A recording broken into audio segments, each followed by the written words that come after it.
Welcome to Roleplaying History, the podcast where we explore the history of role-playing games. I'm Wayne Davis, and I'll be your guide for today's tour. Episode 33, Forgotten Realms, Part 1. First things first, Happy New Year to you. I felt from the beginning that a great way to start off the new year would be to cover what has been the most popular setting in the history of Dungeons & Dragons, the Forgotten Realms. Now, you may argue with me about that most popular thing, but the sales don't. Forgotten Realms continues to be the most popular setting by sales in the history of Dungeons & Dragons, and we'll get more into those numbers as we work our way through this episode. Ed Greenwood is the creator of the Forgotten Realms. If you've been involved in role-playing games for any length of time, Ed's is a name you've probably heard of. He's an exceptionally successful and talented, let's not forget that, author and creator. And like I said, chances are good you've either read or utilized some of his work in one of your games, especially if you're a D&D player. The origins of the Forgotten Realms go all the way back to around 1967, when Ed was about 8 years old. Ed had a very active imagination when he was younger, and he chose to express this creativity through writing. And like any good author, Ed decided he needed his own setting for his fantasy stories. And thus, the Forgotten Realms were born. Now, Ed has stated in a number of interviews that the idea for the name came from the idea of a multiverse of parallel worlds, with Earth being one such world and the realms another. He's also stated that, in his original idea, the fantastic legends of Earth come from a fantasy world that can no longer be accessed. That world? The Forgotten Realms. First up, can I just say that at the age of 8, he was a hell of a lot more creative than I was at like 16? Then again, that might say more about me than it does about him, but I digress. Ed found his way to Dungeons & Dragons around 1975 and admits that he really got into playing role-playing games with the release of Advanced Dungeons & Dragons in 1978. He admits he found AD&D when a college student named September introduced him to the game, and he realized immediately that Forgotten Realms would be a great setting for use with the AD&D rules.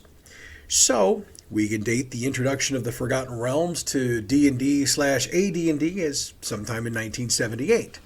Now, we're still a few years away from the first official stuff being produced, but there's some more background history to cover, so let's continue.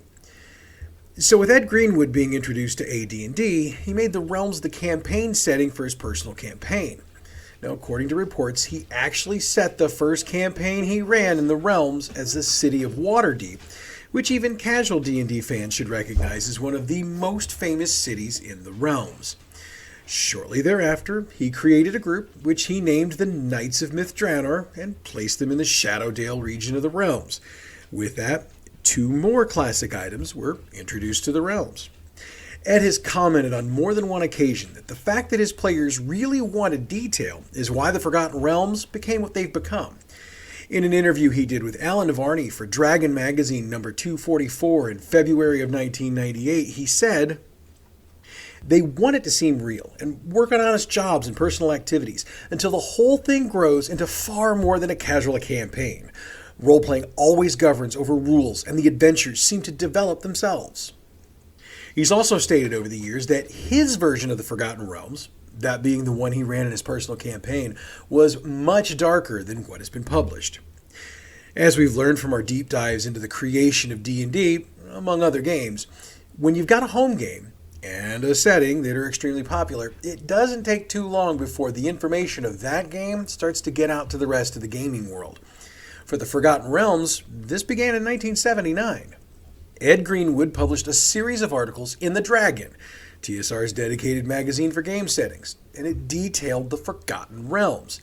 For the record, the very first article Ed produced for the magazine about his setting was about the monster he called the Cursed.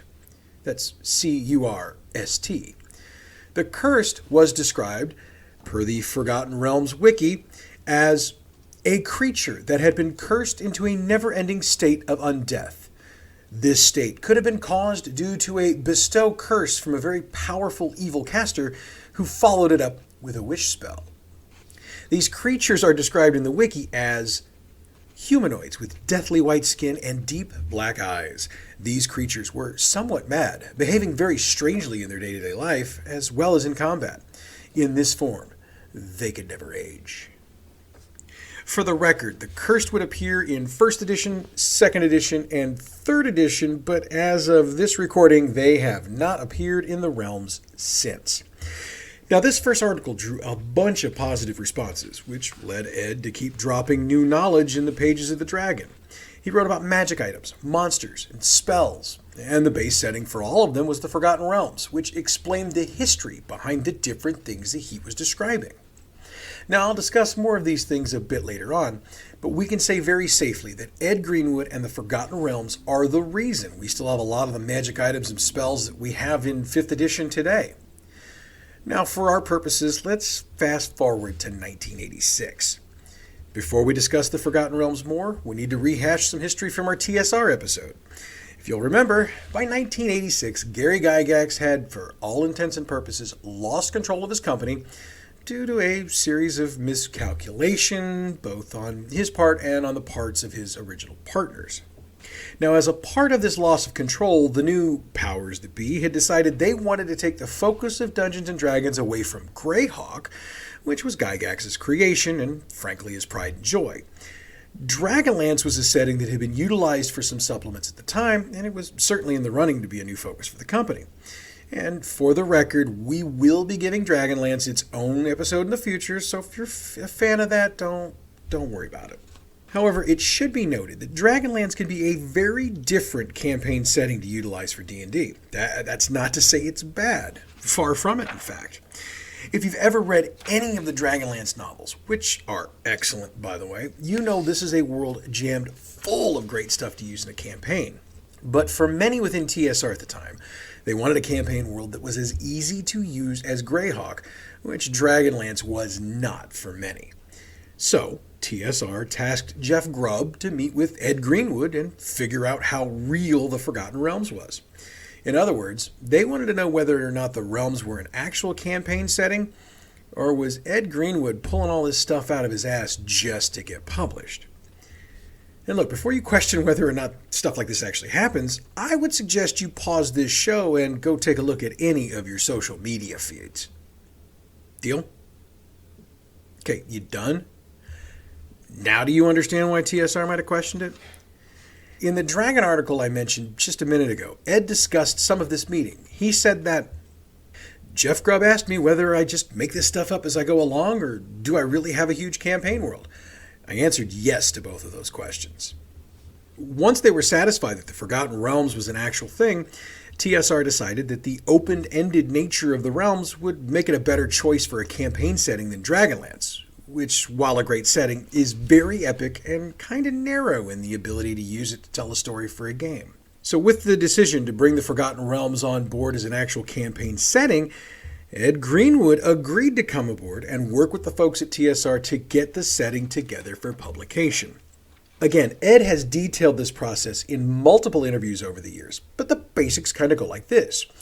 He organized his campaign materials into something that would be a little easier for TSR to digest, then sent a few dozen cardboard boxes to the company that were stuffed full of his penciled notes and of his maps for them to utilize. When he did that, he also sold the rights to the setting to TSR for what's been called a token fee. And yes, I tried to find out exactly how much that token fee was, but I was unsuccessful. It's not to say that that information isn't out there, I just couldn't find it. Ed has said in interviews, however, that he was satisfied with the deal he made, as he was really more happy with his campaign setting being out in the world for gamers to play, which should tell you a lot about the kind of guy he is. He's also noted over the years that TSR made an alteration to his concept of the realms. TSR decided that the Forgotten Realms could not be accessed from Earth, and Ed noted that this was due to concerns over possible lawsuits, like with kids getting hurt while trying to find a gate. So TSR decided to de-emphasize that meaning. John Peterson, the author of Dungeons & Dragons Art and Arcana, A Visual History, said the following about Ed Greenwood. He was the rare obsessive DM who just seemed to have more ideas and energy to pour into his world than even the folks at TSR did. Naturally, when TSR was shopping for a new campaign world as part of their cross-media strategy, they had to get the Forgotten Realms. R.A. Salvatore took Greenwood's world and created characters and stories for it that made him a best-selling author and sustained TSR as a major fantasy book publisher. With the amount of material Ed Greenwood has produced for the Forgotten Realms over the years, as well as the number of books R.A. Salvatore has published, I can't really argue much with this assessment. Okay, so with the background of the creation of the Forgotten Realms out there, let's get into the products themselves. Now, I normally would separate the game materials from the novels, from the video games, from everything else. For today's show, I'm going to do things a little bit differently. I'm just going to go in chronological order, and we're going to cover everything in the order it was released, so we're going to be mixing items together. But don't worry, I'm going to let you know where we're going while we get there. Trust me, it'll be easier this way. Now, for the first item on the list, we actually cheat just a little bit. In 1985, an AD&D module called Bloodstone Pass was released. For the record, it was written by Douglas Niles and Michael Dobson. In later years, this module was considered to be a part of the Forgotten Realms, which would therefore technically make this the first Forgotten Realms product published by TSR. However, it took 2 more modules in this series before the official setting actually was Forgotten Realms. That, by the way, was in 1987 when the Bloodstone Wars was released and Ed Greenwood was added to the creator list with Niles and Dobson. Earlier in 1987, Douglas Niles was ready to publish the first in a trilogy of Celtic-themed novels. However, TSR decided to modify the books to make them Forgotten Realms novels. That first book, Darkwalker on Moonshade, beat the release of the Forgotten Realms as a campaign setting by a month. So, the Forgotten Realms campaign set was released in 1987. Designed as a collaborative effort by Ed Greenwood and Jeff Grubb, it was a box set with 2 sourcebooks in it. For the record, the sourcebooks were the Cyclopedia of the Realms and DM's Sourcebook of the Realms. It also had 4 large color maps. Now, the entire purpose of the box set was to lay out the campaign setting for gamers and explain how to use it. These days, this type of explanation kind of goes without saying, but at that time, gamers frequently got new campaign material dropped on them without it necessarily having how-to instructions. Another thing about the box set was that the included maps had space reserved for the information from SSI's Gold Box computer games, which were also set in the Forgotten Realms. Those 3 games, by the way, were Pool of Radiance, released in 1988, Cursed of the Azure Bonds from 1989, and Secret of the Silver Blades from 1990. And yes, we'll talk a little more about those when we get to them. And those 3 games, along with Pools of Darkness, which was released in 1991, formed one continuous story rooted in was once the glorious city of Flan, which later on encompassed all of the Moonsea Reaches, as well as the outer plains of Dale Lands, Cormyr, Cormanthyr, and Thar. Those 4 games sold quite well and helped sell Forgotten Realms to all types of gamers, not just tabletop role players, which is why we are going to talk about them more here. Now, I mentioned a moment ago that TSR had utilized product from other designers for the Realms, in that they modified the Douglas Niles novel to make it a Forgotten Realms product, as well as his earlier modules. In order to get more Forgotten Realms product out faster, they continued this process with the Desert of Desolation, created by Tracy Hickman and Laura Hickman, as well as Kara Tour, which was created by Zeb Cook. Look, before we continue, I need to note that I'm reporting titles and subject matter as it was when it was created. That means that some of the titles and settings may not be culturally appropriate these days, so I just wanted to throw a warning out there up front. Kara Tour, which draws its cultural influences, as well as its people, from the medieval regions of Eastern Asia, specifically China, Korea, Japan, the Ryukyu Islands, I think I got that pronounced right, and Tibet, originally appeared in print in the 1985 release, Oriental Adventures. It's been noted by more than one researcher that Kara Tour had been originally destined to be a part of the Greyhawk setting. However, Oriental Adventures did not tie Kara Tour to any particular setting, which of course left it open to be used in any setting. The first map of Kara Tour appeared in Swords of the Daimyo, which was released in 1986. Again, the setting was still not tied to any particular setting, with the thought being a GM could drop it into the setting they were using. When the Forgotten Realms set was released in 1987, the eastern half of the continent was specifically reserved for Kara-Tur, and Kara-Tur was officially tied to the Forgotten Realms with the 1988 publication of the box set Kara-Tur: The Eastern Realms, which had two 96-page books and several maps. Kara-Tur also gave TSR a way to market its battle system rules, which originally dropped in 1985 and were updated in 1989. Not going to talk about the battle system rules here. We'll do them in another episode. Do also want to note, though, that the Bloodstone Adventure series was the original series that supported those rules, and the final two adventures in that series, 1987's The Bloodstone Wars and 1988's The Throne of Bloodstone, were set in the realms at their creation. This drawing in of other authors' works continued when characters from Frank Mincer's 1987 release Egg of the Phoenix, which was not a Forgotten Realms module, were incorporated into 1988's release, The Savage Frontier. Now, before we continue, you might be wondering why TSR would take pre-existing modules or portions of pre-existing works and rework them for the Forgotten Realms. The truth of the situation is this. The Forgotten Realms was an absolute hit when it came out. What that meant was that gamers were clamoring for as much product for that setting as possible. Since TSR hadn't anticipated this level of hit, they had to switch gears pretty quickly so they could get product out to meet the demand, which, if you'll remember from the TSR episode, was kind of an ongoing issue for TSR. It wasn't anything nefarious or cold, it was just honestly good old-fashioned supply and demand, so that's why this happened. Another example of this modification was the compilation module called Desert of Desolation. It was also not originally a Forgotten Realms product, but the 1987 release Under Ilfarn and 1988's Swords of the Iron Legion were both specifically set in the realms at creation. As the Forgotten Realms were taking off as a campaign setting, something else that would take the publishing world by storm began. In 1988, R.A. Salvatore wrote his first Forgotten Realms novel. The Crystal Shard introduced readers, and the D&D world at large, to Drizzt Do'Urden. And I know I screwed that pronunciation up. But Drizzt is a drow character, and a hero if we're being honest, who would go on to appear in 17 more novels over the years. It should also be noted that Salvatore's Forgotten Realms novels have consistently been New York Times bestsellers, and they've won a ton of awards over the years. We're going to be talking more about those novels in a future episode, so we'll get into all the details then. Now, as I mentioned a moment ago, the first Forgotten Realms video game was released in 1988. That was Pool of Radiance, and again it was from SSI. That game won the Origins Award for Best Fantasy or Science Fiction Computer Game of 1988. TSR, realizing they had an absolute hit on their hands, started cranking out supplements for the Forgotten Realms, again, as soon as it was physically possible. For the record, all of this took place during the first edition of AD&D, which we covered a couple of months ago in its own episode, so check it out in the archives for more information on how that system worked. Ed Greenwood gets credit for the first supplement specifically created for the realms. Titled Waterdeep and the North, and given the TSR code FR1, it dropped in 1987. Waterdeep in the North specifically details the region of Northwest Faerun, which is called the North in the game, with a big focus on Waterdeep, which is the largest city and port of the region.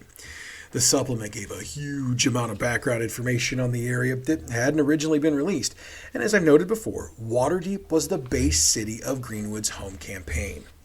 Waterdeep in the North was a 64-page booklet that came with a big color map and an outer folder. Shannon Appelkline has stated that Waterdeep in the North kicked off a long series of books that helped make the Forgotten Realms the first TSR setting that was truly and exhaustively detailed, thanks to a line of source books rather than just adventures. And the supplements just kept on coming. Still in 1987, Moonshae hit the shelves. Created by Douglas Niles, Moonshae laid out the Celtic-inspired isles in the Sea of Moonshae, which was the setting for the books Niles had written previously. This supplement, like Waterdeep in the North, was 64 pages with 2 maps and a removable cover. It lays out the races, politics, religion, and commerce of the region, and tells many of the tales from the perspective of Elminster. Now, I could do an entire episode just on Elminster, but safe to say the old wizard has been the voice of the realms for a very long time, and his use in supplements such as this helped make him that way. 1988 saw a stampede of releases for the realms, with the releases of Empire of the Sands, The Magister, The Savage Frontier, Dreams of the Red Wizards, and Lords of Darkness. Empire of the Sands, another 64-page supplement with maps included, covers the three major areas of the southwest corner of the continent of Faerun. It's called the Empire of the Sands. Specifically, these areas are Amn, Tethir, and Kalimshan.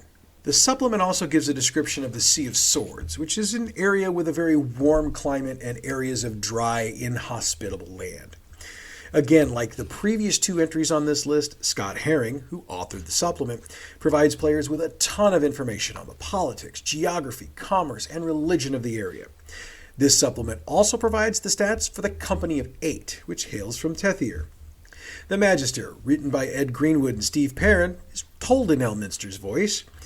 Now, the Magister is a little bit different than the previous supplements in the line, as it doesn't describe a specific area of the realms. Instead, this supplement described magic items and spells that were specific to the Forgotten Realms. The Magister also provided rules for creating original magic items for your campaign, random tables for generating magical treasure, and a whole lot of new magical item descriptions. There was a ton of new lore introduced to the game with this supplement, and for the most part, that lore has continued into today's game. The Savage Frontier, written by Jenel Jacques, handled descriptions of the lands north of the High Moors, which was the location of R.A. Salvatore's novel The Crystal Shard. It also described the northern barbarians of the area. Another 64-page booklet, The Savage Frontier also had two maps as part of its presentation. As had become the norm, great details on the Northlands and the Trackless Sea were provided, as well as information on the Northmen, the Uthgard barbarians, and the Northern dwarves and orcs. And of course, there was political, commerce, and religion information included in the supplement. Dreams of the Red Wizards, written by Steve Perrin, brought a ton of information about the Red Wizards of Thay, who played a major part in some of the stories from the realms. Another 64-page supplement, readers again got all of the categories of information they were coming to expect from supplements out of the FR line. This one was FR 6, for those keeping track at home. Lords of Darkness was something different for the FR line of Forgotten Realms product. It was a compilation of mini scenarios, all set in the realms that featured different undead. These scenarios were created in a manner that allowed for them to be easily dropped into a pre-existing campaign. Ed Greenwood was the designer of the overall product and wrote for the project as well. So before I get into details, I wanted to give an idea of the layout of the book. Each of the featured undead has background information provided, and it comes as either a short piece of fiction describing the undead in action, or as a monologue from a knowledgeable NPC. There were new rules presented in the book, but they do a very good job of presenting information that clears up how to integrate them, as well as cleaning up some errata and other issues from previous rule sets, including some non-Forgotten Realms rules. Lords of Darkness opens with a 2-page introduction from Ed Greenwood. He also notes that while the material is written for the Forgotten Realms, DMs should feel free to drop them into their campaign regardless of where they're located. The next section, titled Tales from Beyond the Grave, is comprised of 10 scenarios. Skeletons, written by Deborah Christian, Zombies from Michael Stackpole, Ghouls and Ghasts by Paul Jacques, The Tombs of the Decanthar by Steve Perrin, Shadows, also by Deborah Christian, Mummies, also by Paul Jacques, Vampires by Vince Garcia and Gene Robb, Ghosts by Vince Garcia, Oriental Spectres, yet another entry from Deborah Christian, and The Dread Lair of Alakar by Ed Greenwood. The Night Gallery was the next section, and it detailed the main character or creature of each adventure, and was designed to be utilized to plan out a series of adventures, or, if you wanted to tie all 10 together into a full campaign. Ed Greenwood wrote a mundane guide to wards to describe the magic and lore of dealing with the undead. He also wrote The Lords of Darkness, which presented new spells for necromancers. So, while Lords of Darkness was a bit different in what it was covering, fans of the Forgotten Realms line got what they'd been expecting from the supplements due to the amount of new information released. Getting back into the releases in 1988, Jeff Grubb and Ed Greenwood joined forces again to drop City System. City System was what I would term as a deep dive into the city of Waterdeep. It had 10 large color maps that could be assembled to show you the whole of Waterdeep. another map that showed the whole city, but it was smaller detail, and another that laid out the interior of Castle Waterdeep. The set also included map keys and counter tables, information on NPCs, data on the city's legal code, essays. Basically, City System took Waterdeep and attempted to break it down to its very essence for those who wanted to adventure long-term within the city. The release, by the way, was the first that was amiss with reviewers. Most of them believed it to be misleading because, as Ken Ralston said in his review for Dragon Magazine number 156 in April 1990, it's not a system for designing or presenting fantasy roleplay cities. But fans of the Realms gobbled up the system, so there's that. Ruins of Adventure, which was based on the computer game Pool of Radiance, was also released in 1988. Authors Mike Brill, David Cook, Jim Ward, and Steve Winter took 4 mini-scenarios set in the town of Flan and linked them. Let's see, is that Flan or Flan? I'm going to say Flan. Anyway, they took them and linked them together to produce this adventure, which, as I said, was based on the computer game that had been released. By the way, if you've got both the supplement and the computer game, the supplement gives you clues about how to solve the game. That's kind of cool. Moving into 1989, DC Comics began publishing comic books based on the Forgotten Realms. Jeff Grubb handled the writing for the comics, and each issue was 26 pages. For those who know comic books, you might know the 2 primary illustrators. They were Rags Morales and Dave Simons. In all, 25 issues were published, and the final one dropped in 1991.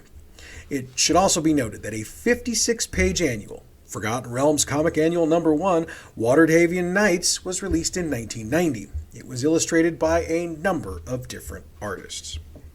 In 1989, Curse of the Azure Bonds was released. It was another adventure module, and another module based on a computer game. Jeff Grubb was the author of this adaptation, which required the PCs to undertake a quest to remove the Azure bonds they find magically tattooed to themselves. Plot of the module matched up almost exactly with that of the video game. Okay, so we've gone through to the end of the 1980s, and we're at nearly 16 pages, about 4,500 words, and I think between 23 and 25 minutes. So when you consider we've still got 20 years of the Forgotten Realms to cover, we're going to have to cut this into 2 parts. But of course, you heard part 1 at the beginning, so you realize that now. When I started writing this, I didn't know. So what we're going to do is we're going to bring today's tour to a close. Next week, we're going to go back to the Realms, and we're going to pick up in 1990, and we're going to roll it all the way through to the end. So I've had folks on social media ask me about what all we've got coming up in the future of the show. Now, without a website, it's hard for me to put up a calendar of upcoming episodes, so I've basically had to go with the run what I want philosophy. Well, we've been doing this long enough at this point, I need to be a little more proactive. And no, that doesn't mean we're getting a website anytime soon. My tech talent hasn't quite gotten there, and I don't have the money to pay anybody. No, instead, I'm just going to tell you here what I've got coming up. So next week, like I just said, we're going to do part 2 of the Forgotten Realms. In 2 weeks, I'm going to get a little personal. I'm going to use my own campaign as a case study in how not to be a GM. And for my players who listen to the podcast, don't worry, I'm not calling anybody out. I'm actually going to dump it all on me, which should be humbling. In 3 weeks, we're going to do an episode exploring streaming games and all kinds of other role-playing game-related stuff coming from groups that basically don't get the recognition they deserve. For me, a lot of that is going to be it's going to be me practicing what I preach, because I'm going to try to be more inclusive. So going to be a lot of games from folks of color, the LGBTQ plus community, those who typically get minimized. So I'm going to do at least an episode, might do 2, probably won't do them back to back, but that's kind of where we're headed there. So 4 weeks from today, the plan is to get into AD&D 2nd edition. I know that's going to be a big episode, so that's going to probably take at least 2 shows, might take 3, just depends on whether I deep dive it like I'm deep diving Forgotten Realms. We shall see. I also know that in the next couple of months, I'm going to deep dive Ed Greenwood, R.A. Salvatore, Shane Lacey Hensley. I do have a few surprises I'm working on. If I can get them to come to fruition, I'm going to put them on here. Otherwise, I'll shelve them, and we'll hold them until I can actually get them the way I want. Having said all of that, if you've got something you want me to cover, hit me up, all the usual sites. I'll mention all of them in a few minutes if you don't know them. But yeah, you tell me what you want, and if I can make it happen, I'm going to make it happen. Because, as always, and I cannot stress this enough, you are the reason I'm doing this.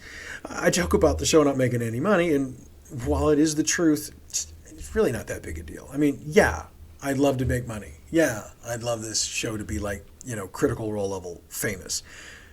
But look, I do it because whether my audience is 5 people, 50 people, or 50,000 people, I do it so that I can entertain and inform you. So, thank you for supporting the show by listening and for telling your friends about us. Another chance to support us is coming up on Sunday night. That's January 9th for those of you who, like me, cannot keep track of a flippin' date. I'll be on Tales from the Tavern on Twitch. Twitter tag Gamer Mom Luna. She is the host. She is awesome. There are going to be 5 of us on there discussing topics about gaming or, frankly, whatever the hell the Twitch chat wants us to talk about. Showtime's 7 p.m. Central Time, so be there or be not there. I'm not doing that line. I'm just not. As always, you can follow us on Facebook, Role-Playing History Podcast. Twitter, you can hit us up at RoleplayingP. YouTube, Role-Playing History Podcast. And you know the drill by now. If you want to send us an email, it's roleplayinghistorypodcast, all one word, at gmail.com. Credit and thanks for the music we use for the show goes to pixabay.com. Check them out if you're looking for royalty-free stuff to use for your project. Okay, next week we head back to the Forgotten Realms. Going to pick up in 1990, and the goal is to wrap it up in one more episode. We going to succeed? You're going to have to listen to find out. You think I'm going to give that away here? That's next week. Until then, I'm Wayne Davis, and your Role-Playing History.